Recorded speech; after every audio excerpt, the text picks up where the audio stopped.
Muy buenas noches. Sean bienvenidos nuevamente a El Bosque de Frederick.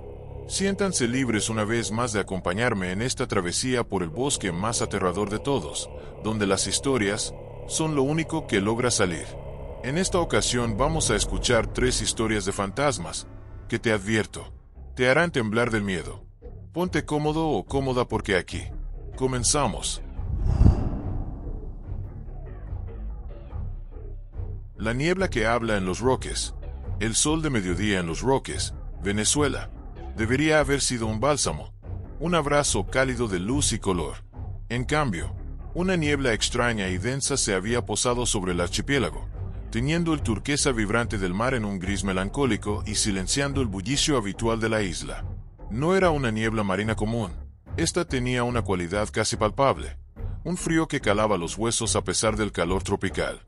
Mi nombre es Gabriel Acosta, un biólogo marino con una pasión por los ecosistemas prístinos, y había venido a Los Roques para estudiar sus arrecifes de coral.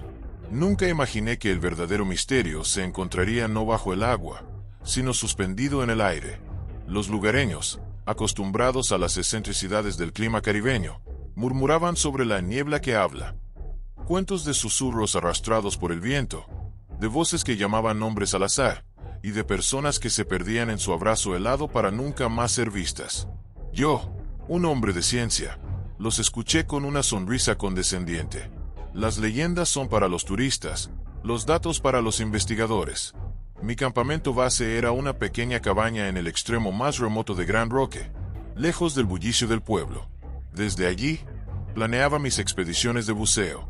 Sin embargo, la persistencia de la niebla, que ya llevaba 3 días sin disiparse, comenzó a preocuparme. Las inmersiones eran imposibles, la visibilidad era nula. La primera noche que pasé solo en la cabaña, el silencio se rompió. No fue un susurro, sino un murmullo colectivo, como si cientos de voces hablaran a la vez, justo fuera de mi ventana. El idioma era ininteligible, una cacofonía de sonidos guturales y lamentos agudos que se mezclaban y se separaban. Encendí mi linterna y salí. La niebla era un muro blanco, tan denso que no podía ver mis propias manos extendidas. Las voces se desvanecieron tan pronto como puse un pie fuera. Atribuí el incidente a la privación del sueño y la soledad. A la mañana siguiente, la niebla continuaba. Decidí caminar por la orilla, esperando que la brisa marina la disipara.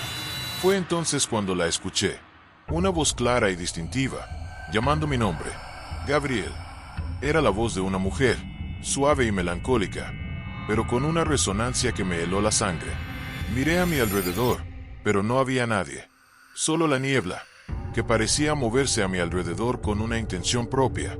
No deberías estar aquí, susurró la voz, ahora más cerca, como si estuviera a mi lado. Un escalofrío me recorrió el cuerpo.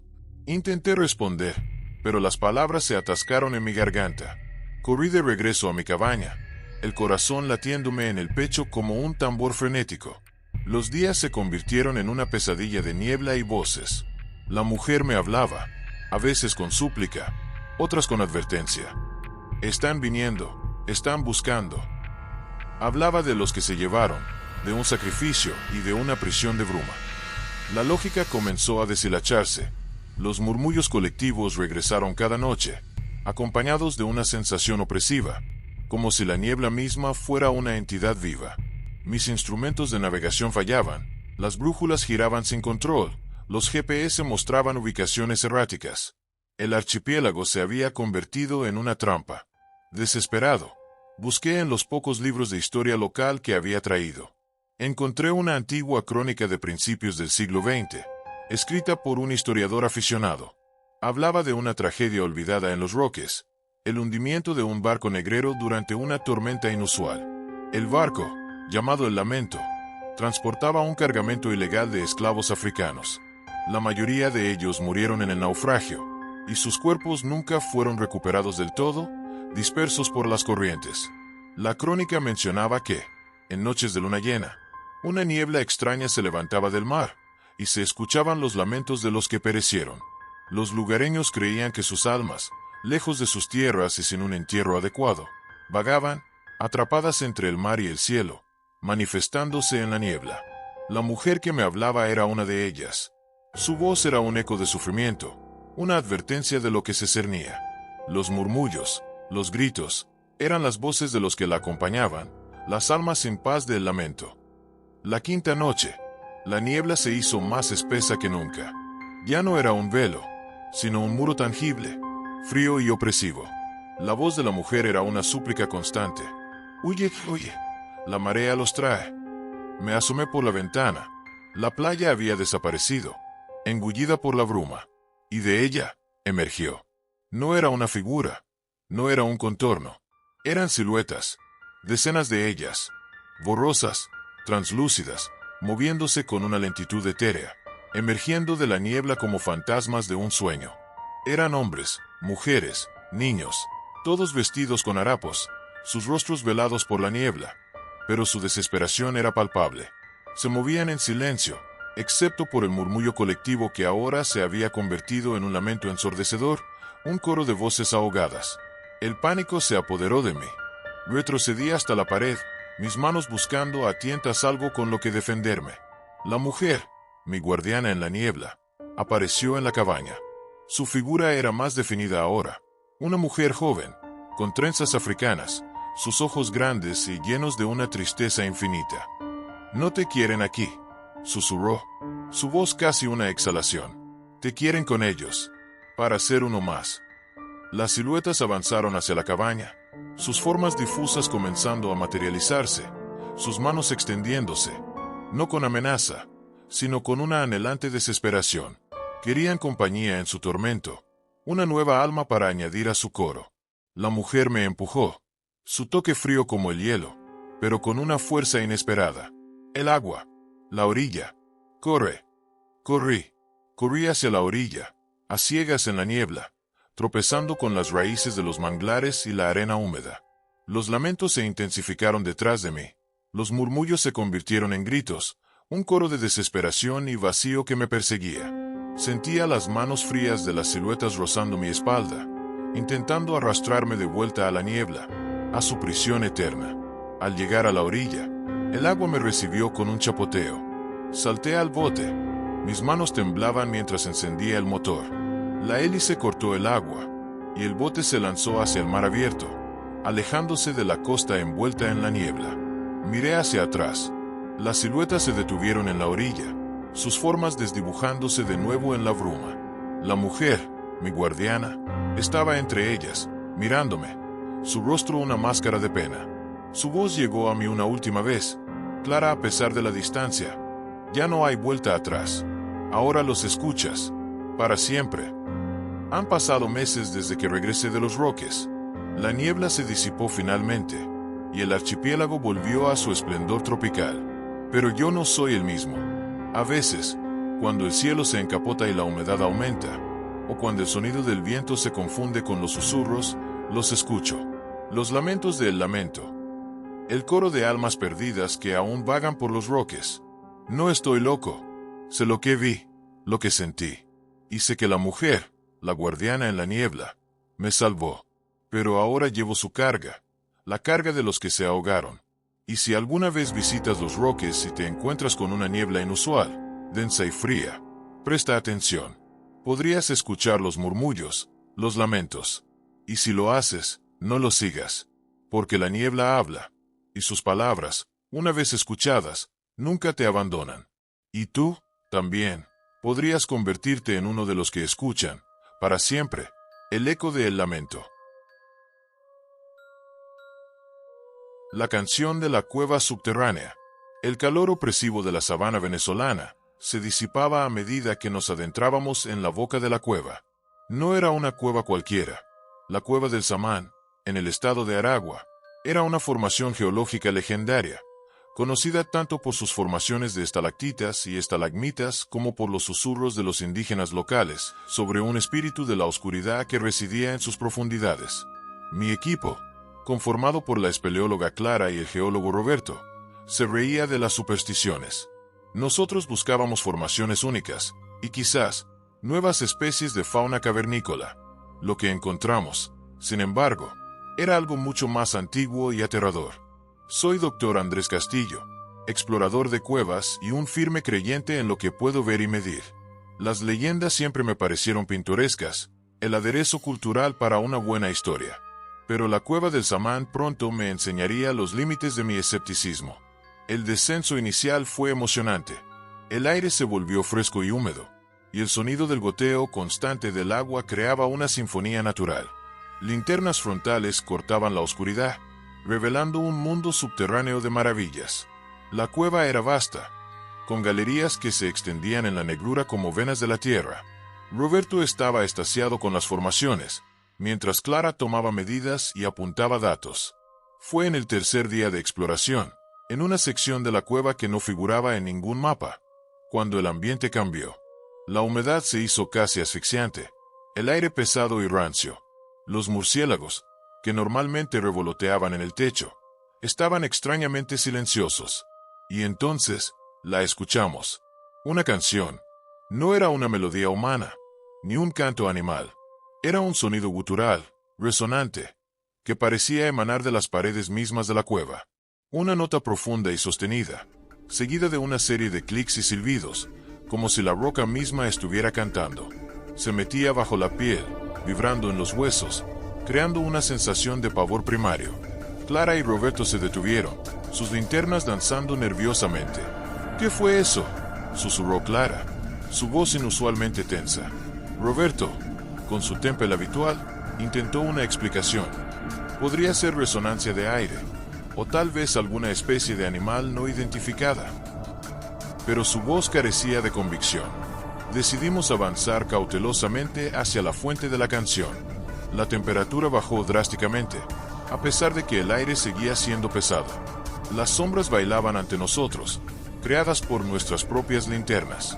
El suelo se volvió irregular, resbaladizo con un limo extraño y oscuro.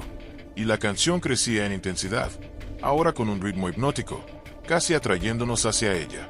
Llegamos a una gran caverna. Era diferente a cualquier otra sección de la cueva. Las formaciones rocosas no eran las usuales estalactitas y estalagmitas. Eran pilares retorcidos y grotescos, que parecían haber sido modelados por una fuerza antinatural.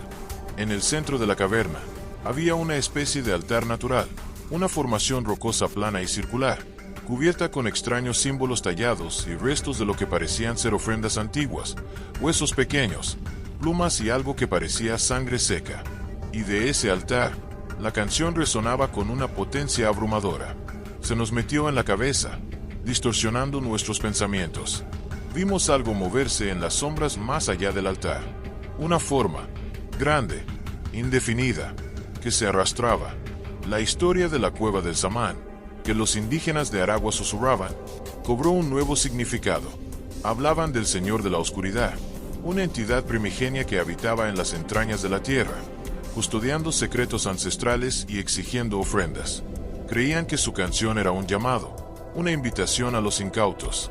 De repente, la luz de nuestras linternas comenzó a parpadear, y luego se apagaron, sumiéndonos en una oscuridad absoluta. El miedo se apoderó de nosotros. El sonido de la canción se hizo ensordecedor, ahora acompañado de un arrastre sibilante, como algo pesado moviéndose hacia nosotros en la oscuridad. «¡Atrás!», gritó Roberto, su voz resonando con pánico. Clara tropezó, y escuché su grito ahogado. La oscuridad era total, pero yo podía sentir la presencia. Una entidad fría, inmensa, que exudaba un malestar ancestral. Sentí algo rozar mi mano, frío y escamoso, y un hedor a tierra húmeda y descomposición llenó el aire. Corrimos a ciegas en la oscuridad total, confiando en nuestros instintos. El sonido de la canción nos perseguía. Se convertía en un coro de voces demoníacas que parecían burlarse de nosotros. Cada paso era un tropiezo, cada aliento una súplica. Escuchaba a Clara y Roberto detrás de mí, sus respiraciones jadeantes, sus gritos ocasionales. Finalmente, vi una luz tenue, la boca de la cueva. Con un último esfuerzo, me lancé hacia ella, sintiendo el aire fresco de la superficie en mi rostro como la más dulce de las bendiciones. Salimos, cubiertos de barro y sudor, el corazón a punto de estallar. Nos desplomamos en la hierba, jadeando, mirando hacia la oscuridad de la entrada de la cueva. Roberto estaba pálido, tembloroso, repitiendo: «No era aire, no era un animal». Clara, con los ojos llenos de lágrimas. No decía nada, solo señalaba su brazo. Una marca, como una quemadura fría, una línea negra y brillante que se extendía desde su muñeca hasta el codo. Yo tenía una similar en mi pierna. La canción no se había ido. Podía escucharla en el susurro del viento, en el sonido de mis propios latidos. Era un eco, una reverberación de la oscuridad de la cueva que se había alojado en nuestras mentes. Nos habíamos llevado algo más que datos y muestras. Nos habíamos llevado la canción.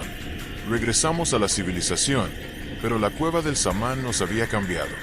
La fe de Roberto en la ciencia pura se resquebrajó. La alegría de Clara por la exploración se convirtió en temor. Yo mismo, el escéptico, pasaba las noches en vela, escuchando el eco de la canción en mi mente, sintiendo la presencia informe de lo que habitaba en las profundidades. Ahora, si alguna vez te encuentras en Aragua y escuchas hablar de la cueva del samán, no te dejes engañar por su belleza. Escucha con atención. Podrías escucharla también. Esa canción gutural y resonante, ese canto de la oscuridad que no pertenece a este mundo. Y si lo haces, no busques su origen, porque la cueva del samán guarda secretos que no deben ser descubiertos, y su huésped, el Señor de la Oscuridad, siempre está buscando a alguien que escuche su canción y que la lleve consigo para siempre. La coleccionista de ecos en el Ávila. El silencio del Ávila no es un silencio de paz, es un silencio expectante, denso, cargado de la vida que bulle en sus entrañas y de los secretos que guarda en sus laderas. Como explorador urbano, mis incursiones en los senderos menos transitados del Parque Nacional Ávila, en Maracay, no buscaban la belleza natural, sino los vestigios de lo olvidado, viejas haciendas coloniales, construcciones abandonadas y los ecos de vidas pasadas. Había escuchado las historias de la coleccionista de ecos, una figura fantasmal que, según los montañistas perdidos, se llevaba más que la orientación, se llevaba los recuerdos, las voces, el alma misma de quienes tropezaban con ella. Yo, Alejandro Rojas, buscador de lo insólito, pensaba que eran meras metáforas poéticas del agotamiento y la desorientación. Estaba terriblemente equivocado. Mi equipo, Ana, mi guía de montaña con años de experiencia en el Ávila, y Marcos, el experto en tecnología y geolocalización, compartían mi escepticismo, aunque con una saludable dosis de respeto por la montaña. Habíamos explorado estructuras abandonadas antes, grabado psicofonías, documentado leyendas urbanas. Pero el Ávila tenía una energía diferente, una que te observaba. Nuestra misión era llegar a una antigua casa de piedra, casi devorada por la vegetación, de la que se rumoreaba que había sido un sanatorio de principios del siglo XX, abandonado tras una epidemia. Los senderos eran casi inexistentes, la vegetación era espesa y la humedad se aferraba a la piel. A medida que nos adentrábamos, el aire se volvía más denso. El sonido de la ciudad se desvanecía, reemplazado por el susurro constante de las hojas y un silencio antinatural de la fauna. Fue Ana quien lo notó primero. El aire, ¿no lo sientes? Parece que te presiona. Marcos, siempre atento a los datos, comentó: mis equipos están fallando. La señal del GPS es errática, y las baterías se agotan inexplicablemente rápido. Mi linterna, por un momento, parpadeó, aunque estaba completamente cargada. Llegamos a la casa al atardecer. Se alzaba, una ruina imponente, con ventanas vacías que miraban hacia el valle como ojos sin vida. La hiedra cubría la mayor parte de la fachada, dándole un aspecto fantasmagórico. Había una sensación opresiva, casi como si la casa misma respirara un aire rancio y olvidado. Al entrar, el interior era un caos de escombros, muebles podridos y moho. La oscuridad era casi total, rota solo por los haces de nuestras linternas. El aire, dentro, era más frío que afuera, y un olor a humedad y algo indescriptiblemente dulce, casi pútrido, llenaba mis fosas nasales. Fue en el segundo piso, en lo que parecía haber sido el dormitorio principal, donde la escuchamos. Una voz, suave, melódica, como un canto de cuna, pero con una tristeza que te rompía el alma. Era la voz de una mujer. No deberían estar aquí. Se están llevando mis ecos. Nos quedamos paralizados. No era una psicofonía, no era un truco del viento. Era una voz clara, que emanaba de la misma oscuridad. Marcos encendió su grabadora, y un zumbido ensordecedor llenó el aire, antes de apagarse por completo. Ana, por primera vez, tenía una expresión de puro terror en su rostro. ¿Quién eres?, pregunté, mi voz temblorosa en la inmensidad de la habitación. La voz se hizo más cercana, casi susurrando en mi oído. Soy la que colecciona, la que guarda, susurros, recuerdos, lo que se deja atrás. De repente, una ráfaga de viento helado sopló por la habitación, a pesar de que no había ventanas rotas. Las puertas se cerraron de golpe, y los sonidos de la casa se magnificaron. Crujidos de madera, el rasgueo de algo arrastrándose, y luego, el inconfundible sonido de una respiración sibilante justo detrás de mí. Me giré, y la vi. Era una figura etérea, translúcida, flotando a unos centímetros del suelo. Vestía lo que parecía ser un camisón antiguo, deshilachado. Su cabello largo y oscuro cubría parcialmente su rostro, pero pude ver sus ojos, dos orbes de una oscuridad insondable, sin pupilas ni iris, que parecían absorber la poca luz de mis linternas. Su piel era de un blanco translúcido, casi azulado, y su boca, una línea fina y pálida, estaba ligeramente entreabierta, de donde emanaba el canto melódico. Era la coleccionista de ecos. No tenía rostro, no tenía expresión, pero sentí su hambre. No un hambre de carne, sino de algo mucho más profundo, recuerdos, emociones, la esencia de la vida. A su alrededor, vi una especie de nube oscura y arremolinada, de la que surgían fragmentos de imágenes, un rostro sonriente, el sonido de una carcajada, un sol brillando en la mañana. Eran los ecos que había recolectado. Ana gritó. Marcos tropezó hacia atrás, golpeándose contra una pared. La coleccionista no se movió, solo flotaba, su canto llenando la habitación, y la nube oscura a su alrededor comenzó a expandirse, a extenderse hacia nosotros. Sentí un tirón, un vacío en mi mente, como si mis propios recuerdos estuvieran siendo arrancados de mi cabeza. La huida fue un caos de terror puro. La coleccionista nos seguía. Su canto se volvía más frenético, más urgente. La niebla oscura que la rodeaba nos envolvía, y a medida que lo hacía, sentía mis propios recuerdos desvanecerse. Nombres, fechas, caras, se volvían borrosos, efímeros. Era como si mi mente estuviera siendo aspirada, dejando un vacío helado. Corrimos por los pasillos, las escaleras, tropezando con los escombros. La luz de nuestras linternas parpadeaba sin control. El Ávila, que antes era una fuente de belleza, ahora se sentía como una prisión. Escuchaba a Ana sollozar, a Marcos jadeando. Sus voces se volvían más débiles, más distantes, como si ellos también estuvieran perdiendo sus propios ecos. Alcanzamos la salida, la luz tenue del crepúsculo. Con un último empujón, logramos salir de la casa, cayendo en la maleza. La coleccionista se detuvo en el umbral, su figura oscilando, su canto resonando en el aire. La nube oscura a su alrededor se encogió, pero pude ver un nuevo fragmento de imagen flotando en ella. El rostro de Marcos, distorsionado por el pánico. No nos persiguió más allá de los límites de la casa, pero el daño ya estaba hecho.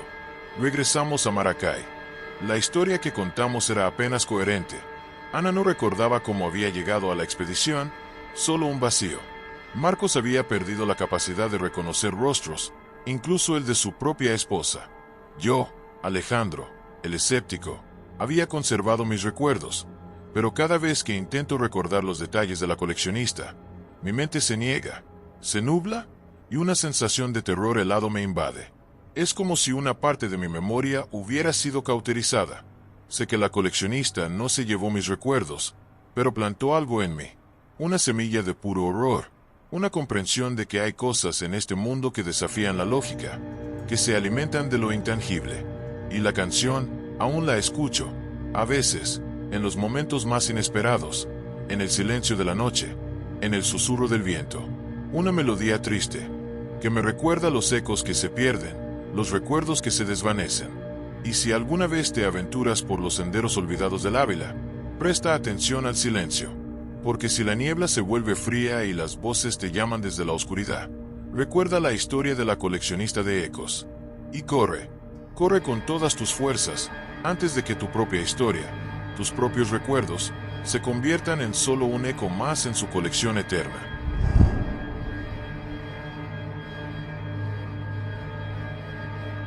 No olvides dejar tu apoyo. Si te gustan este tipo de historias, no olvides seguirme para recibir notificaciones cada vez que subamos un video. Y si tienes alguna historia que te gustaría que contemos en un próximo video, puedes dejármela en comentarios. Con gusto te leeré. Sin más que decir, me despido, esperando que esta noche no te topes con ningún fantasma aterrador.